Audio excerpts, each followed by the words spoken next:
જય જવાન। આજે ભાજપ વાળાને જે અંધકારનો આજે જે અંધકારનો અહંકાર આજે ભાજપ વાળાને જે થઈ ગયો છે, આજે અહંકારનો મોતિયો ચડી ગયો છે ભાજપ વાળાને।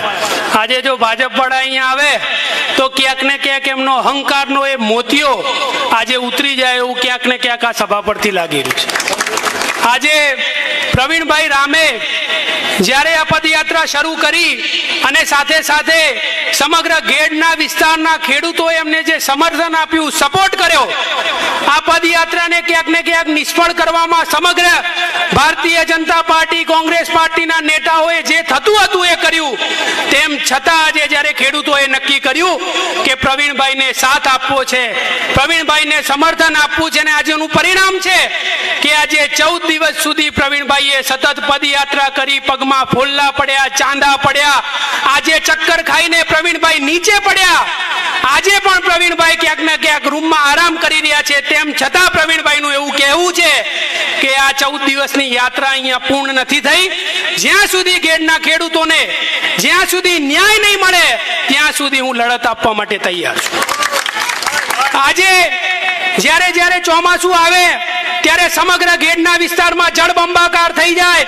આપણને સૌને ખબર છે સમગ્ર ગેડ વિસ્તારમાં પાણી ભરાઈ જાય। આ પાણી ભરવાની સમસ્યાના કારણથી જે ગેડના મુખ્ય ગામડાઓ છે મુખ્ય વિસ્તારથી અલગ થઈ જાય।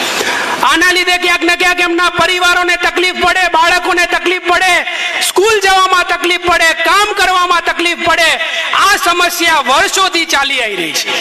તેમ છતાં વર્ષો સુધી ભાજપ અને કોંગ્રેસના નેતાઓએ કંઈ કર્યું નહીં, પરંતુ જ્યારે આજે આમ આદમી પાર્ટીના નેતા પ્રવીણભાઈ, ખેડૂત નેતા પ્રવીણભાઈ, યુવા નેતા પ્રવીણભાઈ ગાંધીનગરથી લઈને ગેડના વિસ્તારના ઇકોઝોનના તમામ મુદ્દા એમને ઉપાડ્યા। જ્યારે પ્રવીણભાઈની એન્ટ્રી થઈ ત્યારે વિધાનસભાના ચાલુ સત્રમાં ક્યાંક ને ક્યાંક 1500 કરોડથી પણ વધારે સૈદ્ધાંતિક મંજૂરી બજેટમાં આપવામાં આવી। આ છે પ્રવીણ રામની તાકાત, આ છે આમ આદમી પાર્ટીની તાકાત।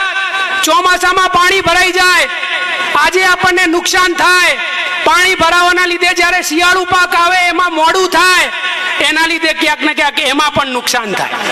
આ તમામ વિસ્તાર આ વસ્તુની પીડાથી પીડાય છે, દુખી થાય છે। તેમ છતાં આજે કોઈને કંઈ દેખાતું નથી। ત્યારે આ ભાજપના નેતાઓને આ મંચ પરથી કહેવા માંગીએ છીએ કે અમને ખબર છે કે તમે ઉદ્યોગપતિઓને માનવાવાળા લોકો છો, તમે મોટા મોટા લોકોને વધારે મોટા કરવા માંગો છો, પરંતુ તમને કહેવા માંગીએ છીએ કે બધી વસ્તુ ટેકનોલોજીથી નથી થતી। આજે જ્યારે ખેડૂતો અનાજ પકાવવું હોય તો એમાં ટેકનોલોજીનો ઉપયોગ નથી થતો, એમાં ખેડૂતની જરૂર પડે। ક્યાંક ને ક્યાંક આ દેશ એ ખેડૂતથી ચાલી રહ્યો છે। આજે ઘણા મોટા મોટા નેતાઓએ ખેડૂતોને નજરઅંદાજ કરવાનો પ્રયત્ન કર્યો, પરંતુ ક્યાંક ને ક્યાંક એનું પરિણામ આજે દરેક પાર્ટીઓએ ભોગવવું પડ્યું છે। ત્યારે આજે સમગ્ર ગેડના વિસ્તારના ખેડૂતોને આજે જ્યારે પીડા થાય છે, આજે એમને ન્યાય નથી મળી રહ્યો, ત્યારે જ્યારે પ્રવીણભાઈ લડી રહ્યા છે ત્યારે એમને સમર્થન આપીને આપણે સૌએ આ સરકારને બતાવવાનું છે કે ખેડૂતોની તાકાત શું છે। આજે આ લોકોએ ભ્રષ્ટાચાર કર્યા સિવાય કંઈ કર્યું નથી। આજે તમે આંખ ખોલીને જુઓ, ભારતીય જનતા પાર્ટીના નેતાઓ ક્યાંક ને ક્યાંક ભ્રષ્ટાચારમાં તલ્લીન છે। ભાજપના મંત્રી પુત્રો 2,000 કરોડના મનરેગા કૌભાંડ કરે, ભાજપના યુવા નેતાઓ 121 કરોડના નલ સે જલ યોજનાના કૌભાંડમાં પકડાય, ભાજપના ચાલુ ધારાસભ્યો બળાત્કારમાં પકડાય, ભાજપના નેતાઓ આઈસ્ક્રીમની લારી પર ડ્રગ્સ વેચતા પકડાય, અને આજ ભાજપના નેતાઓ હવે આપણને એમ કહે છે કે અમે તમને ન્યાય આપીશું। હવે ભાજપની જે વિચારધારા વર્ષો પહેલા હતી એ રહી નથી। હવે ભાજપની વિચારધારા બદલાઈ ગઈ છે। ભાજપની વિચારધારા હવે એક જ છે કે ક્યાંક ને ક્યાંક ભ્રષ્ટાચાર કરવો, પોતાના ઘર ભરવા। પરંતુ હવે આમ આદમી પાર્ટી જેવી પાર્ટી, પ્રવીણભાઈ જેવા યુવા નેતાઓ તૈયાર છે, તમારી વચ્ચેથી આવેલા નેતાઓ તૈયાર છે અને તમારા માટે લડવા માટે તૈયાર છે। ફક્ત ને ફક્ત એક માંગણી કરીએ છીએ કે જ્યારે સતત 14 દિવસ સુધી તમારા માટે લડ્યા, તમે જે સમર્થન આપ્યું, ત્યારે આજે પણ 1500 કરોડનું બજેટ 6% ફાળવ્યું હોય, પણ તેમ છતાં જ્યાં સુધી આ પીડા દૂર ના થાય, જ્યાં સુધી કામ પૂર્ણ ના થાય, ત્યાં સુધી પ્રવીણભાઈને તમારું સમર્થન આપવાની જરૂરિયાત છે। કેમ કે આ લોકોએ જેવી રીતે ભાઈ શ્રી હરેશભાઈએ વાત કરી, બજેટો તો વિધાનસભામાં આપી દેવામાં આવે છે, પરંતુ કામ થતું નથી। એનો પુરાવો આજે હું હું તમને આપું છું. વિધાનસભાના સત્રમાં આજે સરકાર દ્વારા કેગનો રિપોર્ટ બહાર પાડવામાં આવ્યો. કેગના રિપોર્ટમાં એવો ખુલાસો કરવામાં આવ્યો કે વિકાસના નામે ભારતીય જનતા પાર્ટી જે મોટી મોટી યોજનાઓ બહાર પાડે છે, જેના પોસ્ટરો લાગે છે, ઘરમાં જઈને વિકાસની જે મોટી મોટી વાતો કરે છે, આવી 200 થી પણ વધારે યોજનાઓ આજે અપૂર્ણ છે, જે પૂરી નથી થઈ.